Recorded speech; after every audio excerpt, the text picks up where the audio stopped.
Hello everyone, welcome to Green One Day at a Time. It's been a while, but the weather is fantastic. Um, Still not really hot nights, but the days are really good into 27, 25 degrees. So everything is blooming and growing as fast as they can. The allotment looks fantastic.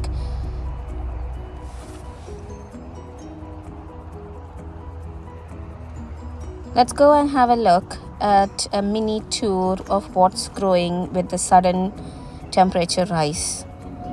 So as we walk into the plot, the gooseberries and black currants are very much ready. We've been picking from them and making many things out of it. The gooseberries aren't that many because we covered it only after we realized the birds are eating them. But there are still some there to be picked. Moving forward, the shallots are looking very nice. Some of them are really big shallots and some of the bunches have 6 to 7 shallots in it. Nasturtiums have started to bloom. And this variety that I've planted has beautiful markings on the petals. I've dotted them around and so using it as sacrificial plants. Let's move and see the cabbage.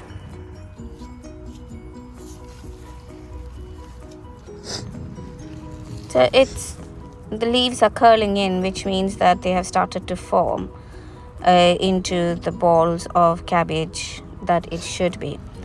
I can't remember which variety it was. Now the potatoes, this is the variety Sally. I've kept Charlotte and a purple variety and Sally potatoes, and the Sally potato is a second early one. All the kale is really benefiting from the lack of slugs. They were devastated by the slugs, so the heat has helped it. Now this is a mix of cauliflower and cabbage bed. So there are some cabbages in here, so you can see that is the leaves are curling in. And this is edamame bean. They have started to grow with the heat. It takes 90 days from seed sowing to actual harvest time. So there's plenty of time for it to grow and give us beans. There's a lot of weeding to do in this one. And then there is Brussels sprouts and purple sprouting broccoli mix in this section of the bed. Again, a lot of clearing to do. But they also have a longer season to grow. So I've covered it with a wire tray to keep pigeons away. This is Romanesco cauliflower and beetroot. So those are golden beetroot. So they will be like a yellowish color beetroot, and the leaves would be also have a slight tint of yellow. All my squashes, so there are different kinds of marrows, different kinds of squashes, winter squashes. They have all been battered by the night temperature, the low night temperature. I'm hoping that they would catch up with the heat of the coming days. And that's my first sweet pea, a nice color. Raspberries have been the star of this season. We had so many raspberries. A lot of them are quite big in size as well. Runner beans in 2 lots, so that 2 lots are growing. And these are my bucket potatoes. They are all Charlotte potatoes. They are doing very well. And then this one is Indian long white radish or mooli. So that's the start of the radish. They're very temperamental on the soil. The soil has to be very clean and stone free, hence in the bucket. This is a Galia melon. I need to give it a support to make it grow upwards. There looks like a couple of melons on it, but I will not keep more than 2 or 3 to make sure that the melons are quite big in size. This is Erato white sweet potato, and that's the color of the potato, so it will be red skinned with white flesh. Every time a new shoot comes, I will cover it with soil because that's where the potatoes would happen.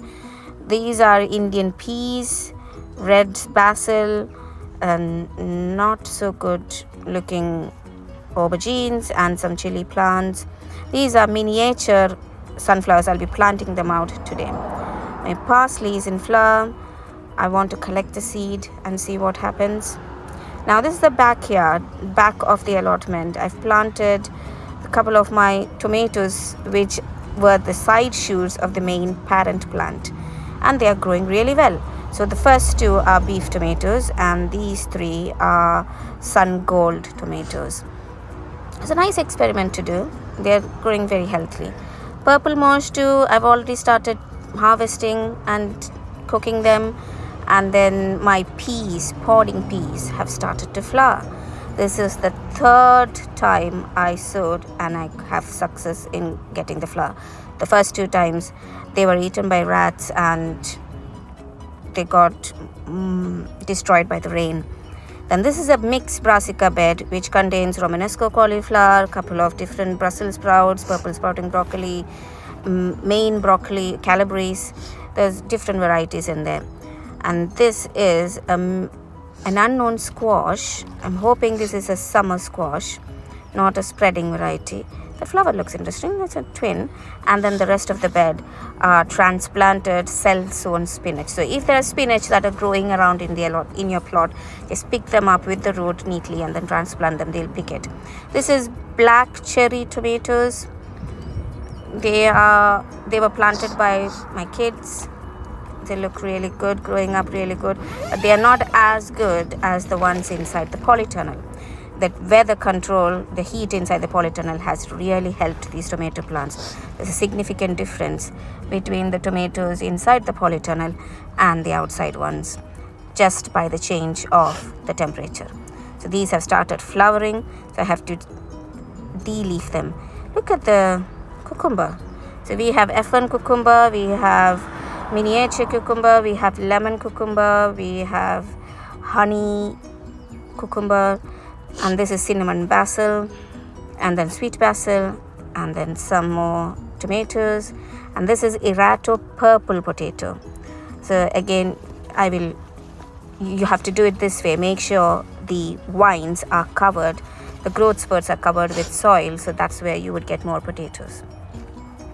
Moving on, my asparagus bed interplanted with sweet potatoes, interplanted with beetroot, are growing really nicely. This is golf size. You can harvest them at this stage and use it raw in your salads and use the leaves for as you would use spinach.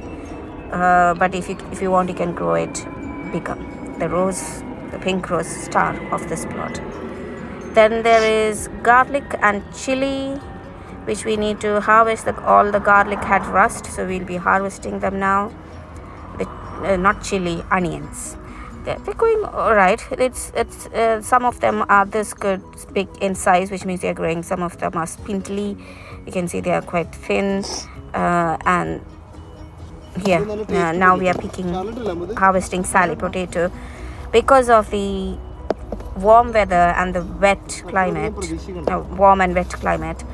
Sally potato unfortunately has got blight, so we are not keeping them up. We are going to harvest them, and at the same time I'll be harvesting garlic. So all of this is rust. The soil is so hard because of the lack of the rain. Initially it rained a lot, but now that hasn't helped the garlic, and now because it isn't raining at all, the soil has become hard.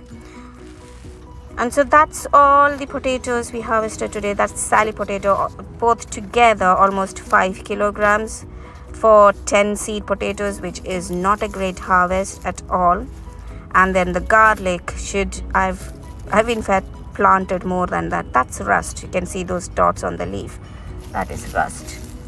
So they are not that good harvest. It's to do with the weather changes. Never mind, but it's still edible. Can still use it. It's just that I wouldn't be storing them. I'll be using them immediately.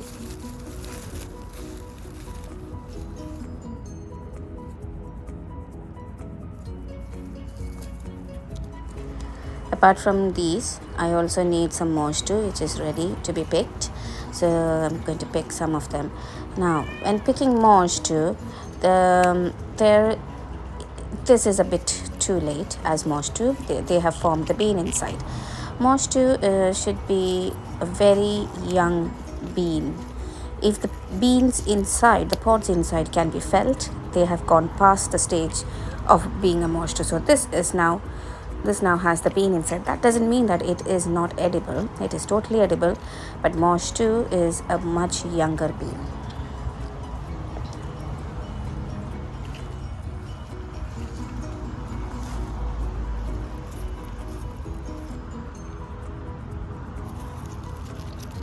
Go, Amata. Let's go. Some other harvest of the week is the wonderful raspberry. They are very sweet this time round. Gooseberries, whatever we could get away from the birds.